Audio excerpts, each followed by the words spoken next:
What's up everyone, and thank you for stopping by the channel. Today's project is this county line tiller, and the problem is that it won't start, and it's also uncertain if there's a problem with the gearbox. Let's take a good look at it, find out what's wrong with it, and hopefully we can fix it. In this video, we try and repair this tiller. However, it may not be the exact repair you need to make to yours. We'll explore other options later in the video. So the history on this tiller is that at some point it did start and run, but when it was running it couldn't get the tines to move. Unfortunately, it's been some time ago and the tiller has been unused since then, so at this point it's now not starting. Now, having the history is great, especially if it's your own piece of equipment, but what if you don't have any information? So instead we're going to diagnose this problem as though we don't have any information at all. The first thing I want to check is to make sure that this engine does have some oil in it. Now this one is full and it looks to be in great condition, and for once I don't think we have to worry about doing an oil change. Now if yours is dirty but it's at the right level, it should be fine to start up the engine to warm it up, then you can do an oil change.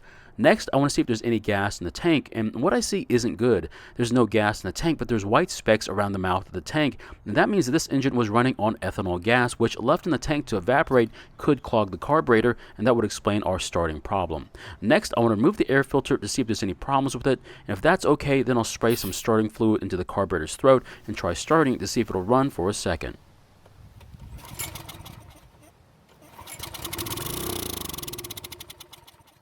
Fortunately, the engine started and ran for a second, which confirms that the engine has a working ignition system and that there's enough engine compression in the cylinder. Now, if it didn't start, then I would check to make sure we have a spark by using a spark checker, and that we also have enough compression by using a compression tester.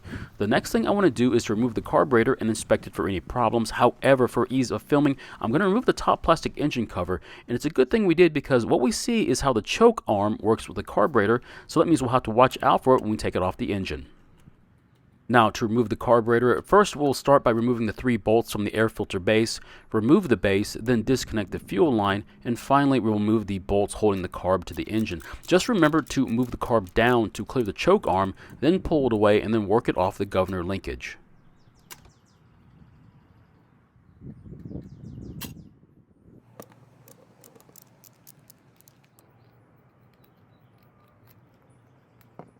After removing the bowl nut, which is also the fuel jet, we can then remove the bowl, and unfortunately what we see are clumps of old fuel that has gelled. This is what's left of the ethanol gas, and these clumps can clog up the fuel jet and keep your engine from starting.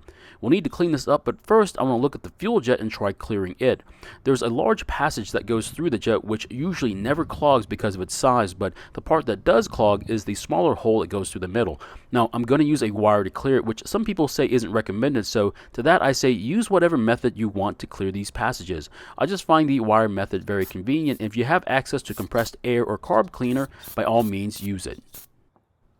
Another problem that I see is a scaly buildup on the carb where the bowl gasket goes. This could possibly allow air to leak past the gasket and interfere with how the carb delivers gas to the engine. That means we need to remove this buildup, and if we look at the gasket itself, we can see the same buildup, so we either have to replace the gasket or carefully remove the buildup.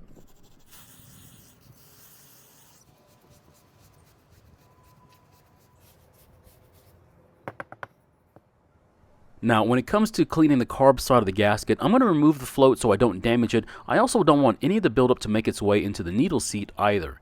Now, use whatever method works best for you. I'm going to use a very worn out wire brush along with a small flathead screwdriver to scrape the buildup off.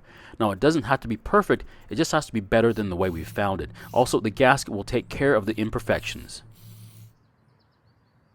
Now, when it comes to the gasket, you can't use a wire brush or carb cleaner, otherwise you're going to damage it. So instead, I'm going to use some lubricant and a very used toothbrush to try and remove the buildup. It too isn't going to be perfect, but it looks better than we started. With most of the buildup gone, the chance of an air leak will be a lot less than before, and after cleaning the needle, I think it's time to reassemble the carburetor and install it back onto the engine.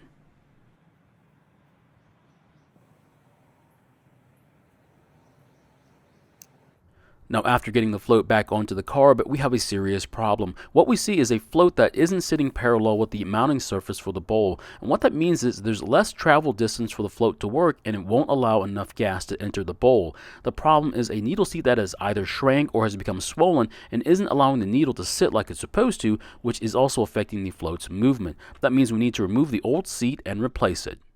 So I've paused the video so you can see the old seat. It will be hard to see, but make a mental note of how small the hole is in the middle of the seat.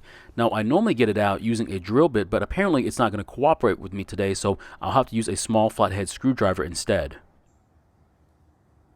Unfortunately, with it mangled, I won't be able to compare it to the new one. Now, you could use compressed air to remove the old seat, but it wasn't working for me either, so this was the only thing that worked. Now, after it's been removed, use some carb cleaner or some compressed air to clean out the seat area so we can install the new seat. So this is the new seat, and the rib side will face the carb, while the smooth side faces the needle. Now, carefully line it up in the opening and then use the back side of a drill bit to press it in place. After that's done, we can now replace the needle and seat and check to see if it's parallel with the bowl's mounting surface again. Since I couldn't show you the seat side by side, I'll have to show you when they're in the carburetor. The pic on the left is the original one with the smaller hole, while the one on the right is the new one with the hole size it's supposed to be.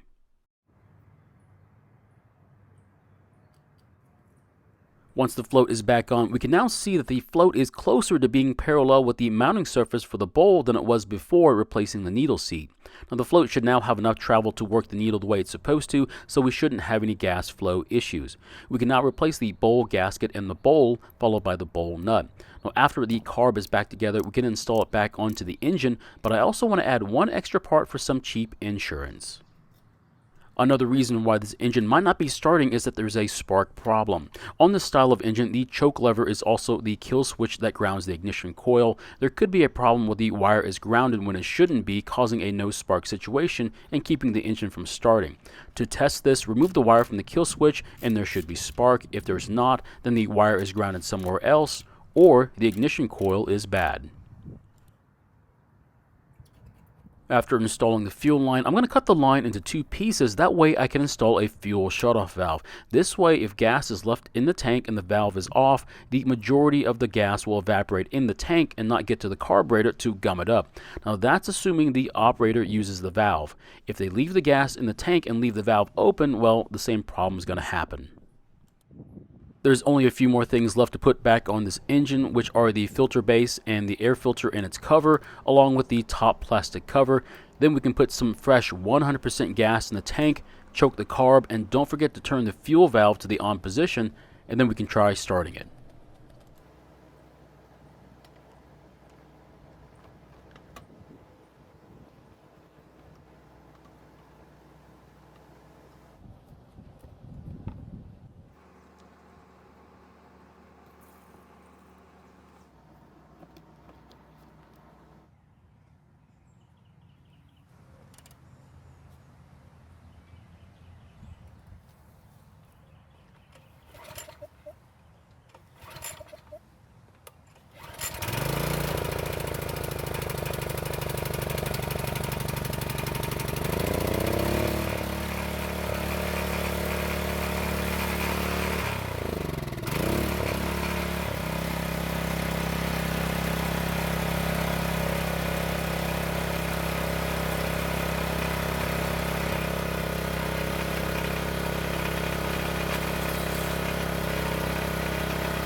So it took a couple of pulls to start up, but it seems to run very well. The good news is that the tines work like they're supposed to, so we don't have to troubleshoot that. Now, I'm not going to try and break ground right here, as there's a better place I have in mind, and after filming, I did test it there, and it seemed to work just fine. The only thing I noticed was that the throttle has a very short travel from run to idle, but that's not a real big problem. Now, I don't know when this thing's going to be used next, so I'm going to drain the gas and run the engine until it stops, which is the way I want it to be when it's in storage. The only thing I could guess was that the last time it was used, the engine wasn't working very well and it didn't have enough power to work the tines to break through the ground. But with the engine working like it's supposed to now, it works very well. So my question is, do you still use ethanol gas in your machines, or do you need any more convincing?